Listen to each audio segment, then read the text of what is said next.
శ్రీ గురుభ్యో నమః. 7వ అధ్యాయం 18వ శ్లోకం. ఓం ఉదారాః సర్వ ఏవైతే జ్ఞాని త్వాత్మైవ మే మతం ఆస్థితః సహి యుక్తాత్మా మామేవానుత్తమాం గతిం.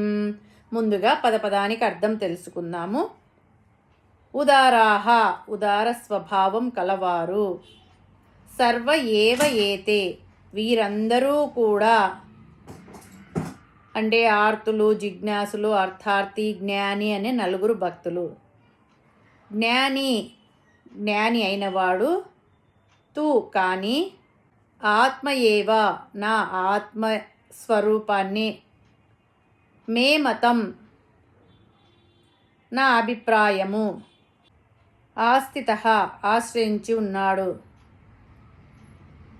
సహియుక్తాత్మ ఆ జ్ఞాని నాయందే మనసు లగ్నం చేసిన వాడై, మామేవ నన్నే,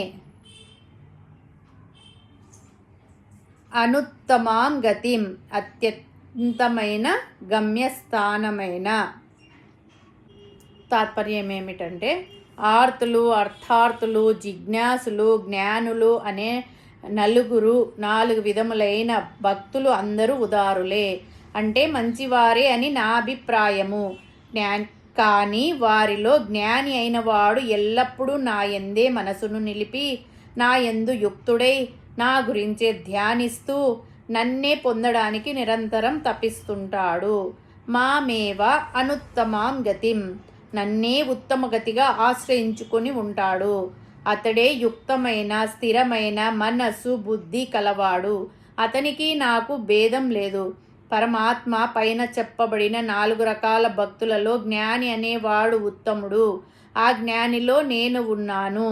అతడే నేను. ఎందుకంటే అతని చిత్తం ఎల్లప్పుడూ నాయందే నిలిచి ఉంటుంది. అతనికి నాకు భేదం లేదు అంటే మిగిలిన వారు ఎందుకు పనికిరారు అని అర్థం కాదు. ఏదో విధంగా వారు కూడా భగవంతుణ్ణి పూజిస్తున్నారు, ధ్యానిస్తున్నారు. వారికి కూడా అంతో ఇంతో ఫలితం వస్తుంది. అందుకే ఉదారాహ అన్నాడు పరమాత్మ. అంటే వారు అందరూ ఉదారులే, మంచివారే, భక్తులే. వారిలో జ్ఞాని అయిన వాడు నా స్వరూపమే అని నా అభిప్రాయము. ఎందుకంటే మిగిలిన వారు ఎప్పుడు బయట ప్రపంచంలో తిరుగుతూ తాను ఎవరో తెలుసుకోలేకపోతున్నారు. జ్ఞాని బయట ప్రపంచాన్ని విడిచిపెట్టి ఆత్మావలోకనం చేసుకుంటూ తన చిత్తమును ఆత్మలో లగ్నం చేస్తున్నాడు. తానే బ్రహ్మస్వరూపుడు అవుతున్నాడు, నాలో లీనమవుతున్నాడు. కాబట్టి అతడు నా స్వరూపమే అని అంటున్నాడు పరమాత్మ. అందుకే యుక్త ఆత్మ అంటే నా యందే తన మనసును నిలిపినవాడు. కాబట్టి అతడు ఉత్తమ గతులను పొందుతున్నాడు. 4 రకాల భక్తులు నాకు ఇష్టమే, కానీ వారిలో జ్ఞాని అంటే నాకు ఇష్టం అన్నాడు పరమాత్మ. పరమాత్మ 17వ శ్లోకంలో ప్రియోహి జ్ఞానినో అత్యర్థం అన్నాడు కదా, అంటే జ్ఞాని అంటే నాకు ఇష్టం అని అన్నాడు కదా. పరమాత్మ ఇంతకు ముందు అందరిలో ఆత్మస్వరూపుడిగా నేనే ఉన్నాను అని చెప్పాడు కదా.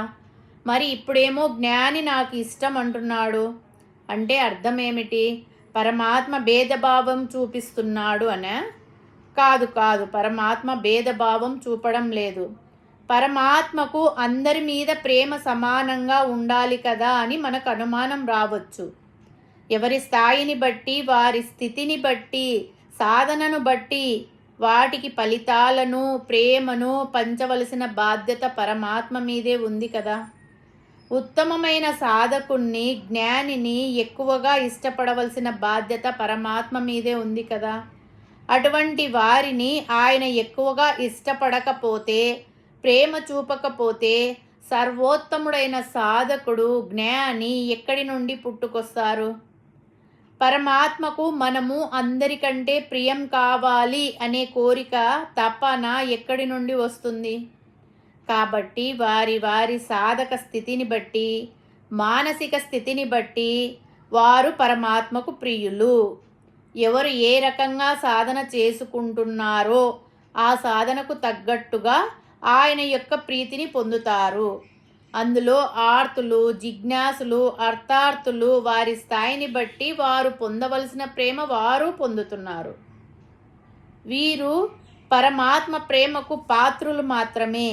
తత్వజ్ఞానికి మాత్రం ఆయన అత్యంత ప్రియుడు అయినందున అతడు కూడా పరమాత్మకు అత్యంత ప్రియుడు అవుతున్నాడు.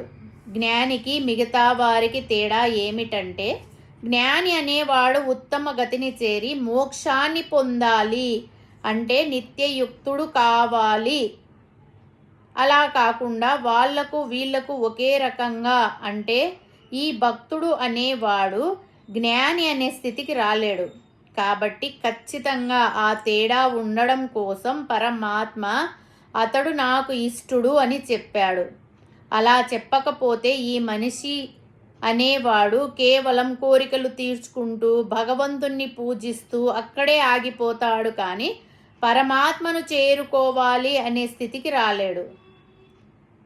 అందుకే పరమాత్మ నాకిష్టుడు అని చెప్పాడు. దేవుడిని వస్తువులు అడగడం కంటే ఆ దేవుడినే మనవాడిగా భావించే అంతఃకరణను పెంచుకోవాలి. కష్టాల్లోనూ సుఖాల్లోనూ ఒకేలా ఉండి స్థితప్రజ్ఞతను అలవర్చుకోవాలి. జ్ఞాని భగవంతుడిని అత్యుత్తమ గమ్యంగా భావించినట్లు అంటే భగవంతుడు తప్ప నాకు వేరే ఏదీ లేదు అనే స్థితిలో ఉంటాడు. మనం కూడా జీవితంలో కేవలం ప్రాపంచిక సుఖాలకే పరిమితం కాకుండా మానసిక ప్రశాంతత, ఆత్మజ్ఞానం, తోటివారికి సహాయపడడం వంటి ఉన్నతమైన ఆశయాల వైపు మనసును మళ్లించాలి. పరమాత్మ జ్ఞాని అంటే నాకు ఎంతో ఇష్టం అన్నాడు కాబట్టి అందరూ జ్ఞానులు కావడానికి ప్రయత్నం చేయాలి. కష్టాల్లో ఉన్నప్పుడు దేవుడిని తలచడం తప్పు కాదు, కోరికల కోసం ప్రార్థించడం తప్పు కాదు. కానీ అక్కడే ఉండిపోకుండా భగవంతుని తత్వాన్ని తెలుసుకొని ఆయనను మనస్ఫూర్తిగా ప్రేమించే జ్ఞాని స్థాయికి ఎదగడమే మనిషి జన్మ యొక్క నిజమైన సార్థకత. జ్ఞాని అయినవాడు 4 పురుషార్థాలలో అంటే ధర్మ, అర్థ, కామాలను వదిలిపెట్టి ఆఖరిది అయిన మోక్షాన్ని కోరుకుంటాడు. పరమాత్మలో లీనమైపోతాడు. ఇదే అద్వైత స్థితి. పరమాత్మకు తనకు తేడా లేదు అనే భావన. వారే జీవన్ముక్తులు. కర్మ, భక్తి, ధ్యానము చివరకు సాధకుణ్ణి ఈ స్థితికి తీసుకొని వెళతాయి. మరి ఈ స్థితి ఎలా కలుగుతుందో పరమాత్మ పై శ్లోకాలలో చెప్పబోచున్నారు. హరి ఓం తస్సత్.